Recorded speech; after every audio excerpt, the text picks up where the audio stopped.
Navegar é preciso, viver não é preciso. Palavras que alguns atribuem a Camões em Os Lusíadas. Caetano Veloso, compositor brasileiro, as utilizou em Os Argonautas. O barco, meu coração não aguenta, tanta tormenta a alegria, meu coração não contenta, o dia, o mar com meu coração, o porto não, navegar é preciso, viver não é preciso. Os versos também são utilizados, ou foram utilizados, por Fernando Pessoa, o poeta português, nas primeiras décadas do século XX, assim como pelo ditador italiano Benito Mussolini em seus mais inflamados discursos. No entanto, a utilização mais remota é encontrada em Plutarco, no século I a.C., ao escrever Vida de Pompeu. O famoso e heróico general, tentando convencer os seus soldados a não temerem as viagens marítimas para as grandes batalhas, lhes dissera: navigare necesse est, vivere non est necesse. Corrompeu-se a tradução da palavra necesse como se fosse necessário, quando na verdade talvez a melhor compreensão desse texto fosse: navegar requer exatidão, mas a vida não é uma ciência exata. Paulo, apóstolo Paulo, saíra de Jerusalém e fora para Cesareia, escoltado por algo em torno de 470 homens do exército romano, entre homens da infantaria, da cavalaria e os arqueiros. Seria ouvido diante de Pórcio Festo, o governador da Judeia, mas ele preferiu ser ouvido por César em Roma, e então o governador teria lhe dito: apelaste para César? Para César irás. Paulo estava sendo acusado pelos judeus de que ele incitava as pessoas por todos os lugares do mundo antigo para que se posicionassem ferozmente contra o povo de Israel, contra as leis de Moisés e contra o templo de Jerusalém. Isso era contrário aos interesses de Roma, porque induzia a algum risco considerável de instabilidade social e política.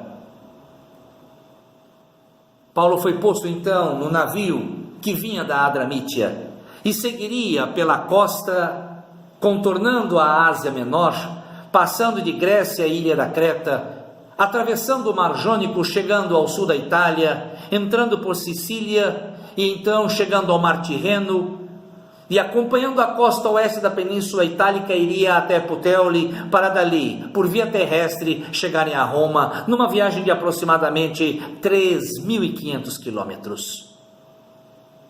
Havia, portanto, um plano de viagem, havia um objetivo claro para essa viagem, havia motivos para essa viagem.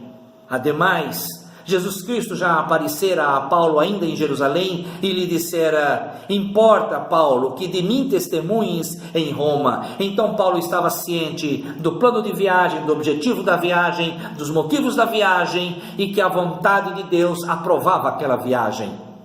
Saindo de Cesareia, foram para Sidom, e quando chegaram em Sidom, o centurião romano Júlio permitiu que ele descesse da embarcação e fosse atendido pelos irmãos da igreja naquela cidade, para que lhe tratassem dos ferimentos que lhe haviam causado nas prisões em Jerusalém e Cesareia. Pouco depois ele retorna para seguir viagem. É então que começam a aparecer os primeiros transtornos. Lucas registra que os ventos lhes eram contrários, e então foi preciso alterar a rota, navegando abaixo de Chipre. Ventos contrários.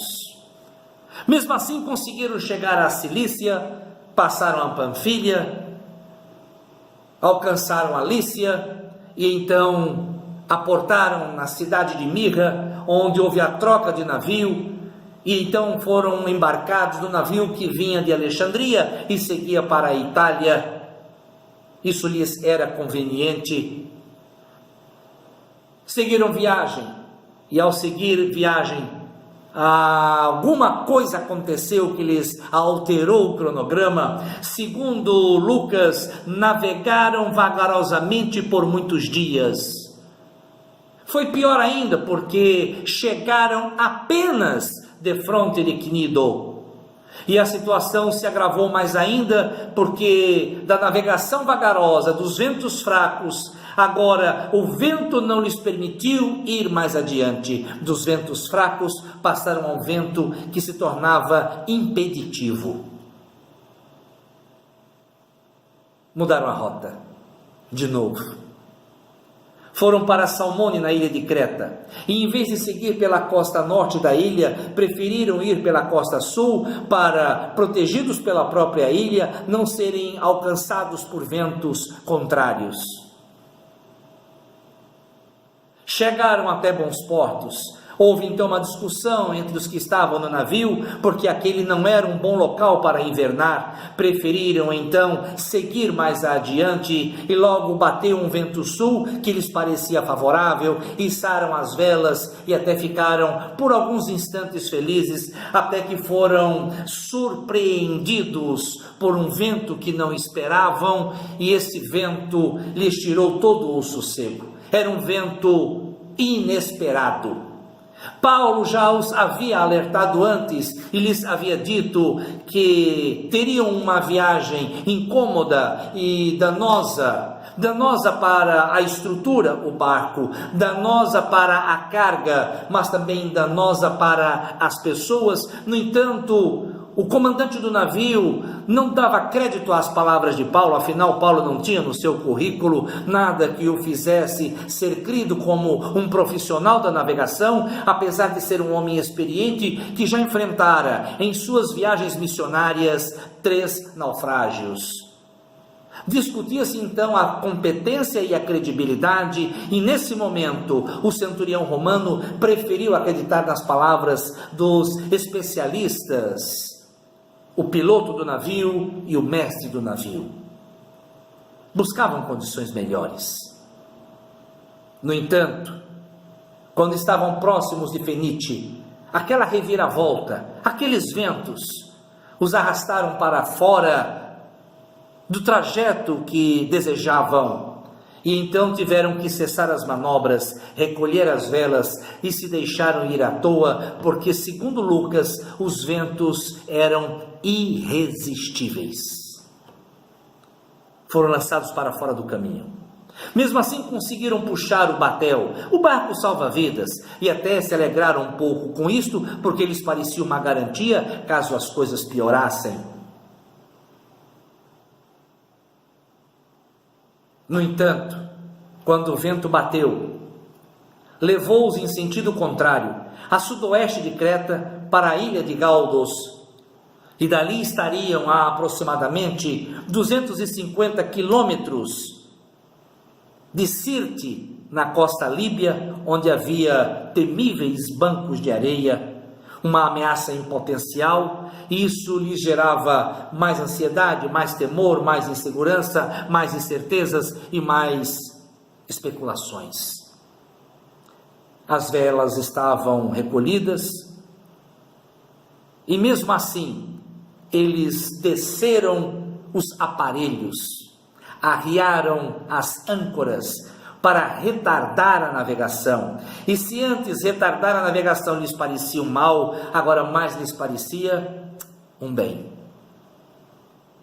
É curioso como na vida as coisas elas oscilam, e aquilo que no momento nos parece interessante, em outros já não nos parece tão interessante, e como em alguns momentos podem se levantar durante os nossos projetos ventos contrários, ventos fracos, ventos impeditivos, ventos inesperados, ventos violentos, ventos que arrastam.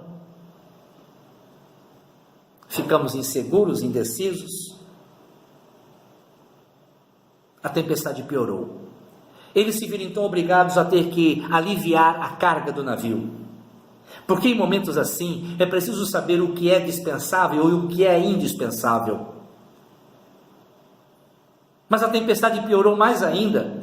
E segundo Lucas, então, eles tiveram que lançar mão, não apenas da carga, como já o haviam feito, mas também das armações, os equipamentos do barco. E o que antes até parecia indispensável, agora era dispensável, porque há crises que nos fazem rever até as nossas escalas de valores, e então nós, as repensando, podemos rerotular o indispensável como dispensável. Segundo Lucas, eles passaram muitos dias assim, e não havia sol, nem lua, nem estrelas, perderam a referência do tempo, não sabiam mais se era dia ou noite. Os dias passavam velozmente, atropelando-os. Parece que o tempo era pouco para o que se tentava fazer. E também não havia referência de rota, porque como não viam as estrelas, e nem o sol e nem a lua, não havia como marcar nos mapas marítimos qual era o caminho que estavam seguindo, e já não sabiam mais se estavam na direção certa ou na direção contrária. Estavam incertos, inseguros, confusos, desnorteados. Curioso é que estavam ainda na vontade de Deus, embora não o soubessem. Se questionavam certamente. Talvez até se lamentassem que talvez se tivessem tomado alguma outra decisão em outros portos, talvez não tivessem chegado até ali. Se recriminavam por não terem tomado outros planos, uma outra trajetória. Segundo Lucas, perderam totalmente a esperança de salvação. Eles não compreendiam que o mar era de Deus, os ventos eram de Deus, por mais ameaçadores que parecessem. Perderam o apetite, já não mais se alimentavam, não porque estivessem jejuando como dantes o estavam os judeus, cumprindo o dia da expiação durante a viagem, não. Agora não se alimentavam porque estavam abatidos. Vencida a espiritualidade e o fervor ritualístico, foram tomados de tristeza e desalento imensamente maiores. 14 dias de má alimentação. Paulo se levanta com um discurso irritante. Eu disse a vocês, lembram? Mas vocês não quiseram me ouvir. Eu avisei. É uma das piores coisas quando alguém está no meio da mais terrível tempestade, que os conselheiros de última hora, despreparados, chegam e dizem: eu falei. Não era essa a intenção de Paulo. Na verdade, Paulo usava destas palavras para lhes preparar o coração, para que se dispusessem a ouvi-lo. Tenham ânimo, ele disse. Mas como ter ânimo num momento como esse? Somente pela fé. O escritor da carta aos Hebreus diria que, pela fé, muitos da fraqueza tiraram forças. Porque há perdas e há perdas. Paulo ousou ir mais adiante no discurso e disse: nenhuma vida se perderá. Um pouco mais adiante ele diz: nem um fio de cabelo cairá da cabeça de qualquer um de vós. E por fim ele conclui: só o navio se perderá. Só o navio, porque há perdas e perdas. É em momentos assim que nós devemos repensar o quanto a nossa vida é importante diante dos bens e das conquistas materiais. E para que entendessem que havia legitimidade, autoridade nas palavras de Paulo, ele não as atribuiu a si mesmo.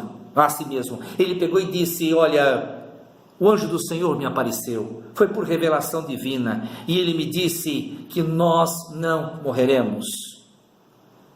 Não eram palavras fundamentadas num boletim meteorológico, nem em evidências científicas. À igreja de Roma, Paulo escreveu que Abraão creu contra todas as expectativas, não enfraqueceu na fé, não duvidou da promessa de Deus, e agindo assim, ele glorificou a Deus, estando absolutamente certo de que o Deus que havia prometido aquelas coisas era o Deus poderoso para fazê-las com que se cumprissem. E isso, acreditar na promessa de Deus, foi atribuído como justiça a Abraão. Porque na verdade havia muita coisa contrária a Abraão. As evidências, as culpas, as inseguranças, os fracassos anteriores, as incertezas, as experiências negativas, e Abraão abriu mão de todas elas e agarrou-se à promessa de Deus. Se Deus disse, então é porque vai acontecer. 14 dias. Eram jogados de um lado para o outro do mar Mediterrâneo e não atinavam o caminho, mas havia promessa de Deus. Mesmo que atinassem o caminho, de que adiantaria? não estavam em condições de tomar o controle da embarcação e seguir por uma rota firme e certeira. Meia-noite, algo os fez suspeitar que estavam próximos de terra firme. Desceram as cordas para a medição e então encontraram 20 braças. Recolheram as cordas, esperaram um pouco, tornaram a medir 15 braças, porque a bênção de Deus, a promessa de Deus, o livramento de Deus, ele vem assim, paulatinamente sobre a vida das pessoas. E então se deram conta de que estavam próximos de alguma terra firme. Alguns homens tentaram fugir, foram impedidos. Havia 276 pessoas naquele barco. Paulo então tomou o pão, deu graças a Deus e partindo começou a comer. E os homens, vendo aquela iniciativa de Paulo, finalmente se animaram, também se alimentaram. E o que restou, todo o trigo que havia no navio, jogaram fora. Além da carga, além da armação, o dia amanheceu. E quando o dia amanhece, acontece alguma coisa de espetacular, porque não reconheceram o local. Novos caminhos. Enxergaram uma enseada, porque Deus lhes dava visão de paz e segurança. Deliberaram entre si o que fazer. Novos planos. Levantaram âncoras, era para remover o que atrasava e impedia. Desamarraram o leme, porque agora retomariam o controle. Alçaram a vela de proa, porque aproveitariam as oportunidades. E foram impulsionados para a praia, porque agora estavam tomando o rumo certo. Quando foram chegando à praia, caíram num ponto em que ficaram encalhados. E as águas batiam de ambos os lados violentamente, quase que partindo o navio ao meio, porque não há como se aproveitar velha vida, nem velhas estruturas para novas propostas de Deus na nossa vida. E então saltaram do barco, uns a nado, outros sendo carregados e outros flutuando. Chegaram todos salvos à praia. Descobriram que o local se chamava Malta. Malta, um termo cananita, que traduzido quer dizer refúgio. Você vai chegar à praia, vai encontrar refúgio. Não serão ventos fracos, nem impeditivos, nem ventos perigosos, nem ventos contrários. Nenhum vento será capaz de tirar você daquilo que Deus, por promessa, disse que faria na sua vida.